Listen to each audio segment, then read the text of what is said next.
Second part में हम देखते हैं बेक्सी और दोंगजून बार में गए हुए थे। वहाँ पे वो दोनों बहुत सारे बात करते हैं। तभी एक लड़की वहाँ पे आती है और दोंगजून को जीसोल समझ के उसके साथ पिक्चर क्लिक करने को बोलती है। तो दोंगजून उससे बोलता है वो जीसोल नहीं, पर वो मानती नहीं। फिर वहाँ पे उसका बॉयफ्रेंड आता है और बहुत बुरा भला बोलता है दोंगजून और बेक्सी के बारे में। तब बेक्सी कुछ बोलने जा रही होती है तो दोंगजून वहाँ पे बोलता है मेरे बेबी को क्या बोल रहे हो तुम, और बेक्सी को पकड़ के जीसोल का ड्रामा का एक डायलॉग बोल के जब जा रहा होता है तो वो गलती से उस दूसरी लड़की का हाथ पकड़ लेता है तो उसका बॉयफ्रेंड उसे मुक्का मारता है।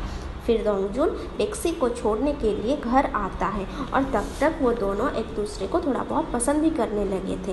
फिर हम देखते हैं यमसन स्टोर में आया होता है तो वो देखता है स्टोर में काम करने वाली लड़की उसका वेब स्टोरी पढ़ रही होती है। तो वो उससे पूछता है स्टोरी के बारे में, तो वो बोलती है अच्छा स्टोरी है। फिर घर आके वो स्टोरी को आगे लिखता है, लेकिन वहाँ पे वो बेक्सी को आज चुड़ैल पोर्ट्रेट करता है। फिर दोंगजून रूम में आता है तो यमसन उसे बेक्सी और उसके बारे में पूछता है और बोलता है ये सब ड्रामाटाइज कर रहा है, बस किसी को पता नहीं चलेगा, और इमोशनल ब्लैकमेल भी करता है। तो दोंगजून बोलता है बस सोर्स के तरह सोचना, और सब बोल देता है। फिर हम देखते हैं बेक्सी सोते वक्त दोंगजून के बारे में सोच रही होती है। फिर हमें आगे दिखाया जाता है बेक्सी और दोंगजून एक प्ले करते हैं जहाँ पे बेक्सी एक सुनसान से घर पे बंधा हुआ होता है और बॉस को बुला रही होती है। दूसरी तरफ दोंगजून मिलिट्री का ऑफिसर बन के उसे बचाने आता है, लेकिन वो रूम का की टूट जाता है तो वो चाबी बनाने वाले को कॉल करता है और वो 3 घंटा लगेगा बोलता है। फिर बेक्सी बोलती है तुम कंट्रोल रूम को कॉल किए हो, तो वो बोलता है हाँ। दूसरी तरफ यमसन को दिखाया जाता है जो कि अपनी स्टोरी का कमेंट पढ़ रहा होता है। वहाँ पे सब दोंगजून को सब अच्छा बोलते थे, लेकिन बेक्सी को बहुत बुरी बोलती है, और वहाँ पे उन दोनों का एक पिक्चर को भी पोस्ट करते हैं और कुछ लोग बोलते हैं कि ये रियल स्टोरी है।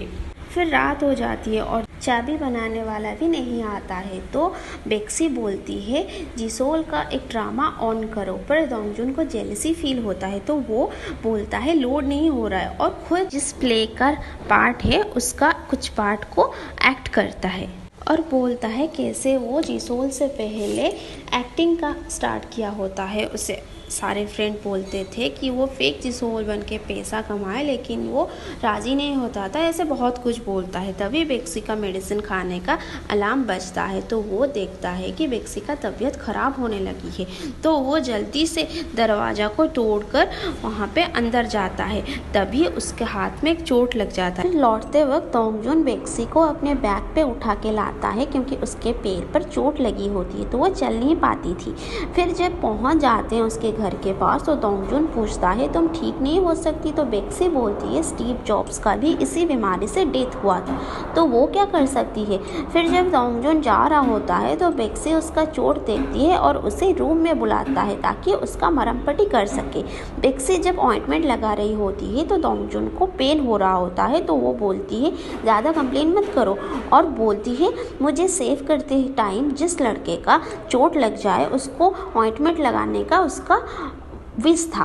तो दोंगजून बोलता है तुम्हारा रूम जीसोल का म्यूजियम है क्या। फिर बेक्सी उससे खाने के बारे में पूछती है। दोंगजून देखता है उसके रूम पर उसका अकेले का एक भी फ़ोटो नहीं है तो वो उसके बारे में पूछती है तो वो बोलती है उसका फ़ोटो उठाने वाला कोई है ही नहीं। तो दोंगजून को बहुत बुरा लगता है तो वो रास्ते में अपने फ्रेंड को कॉल करता है और कैमरे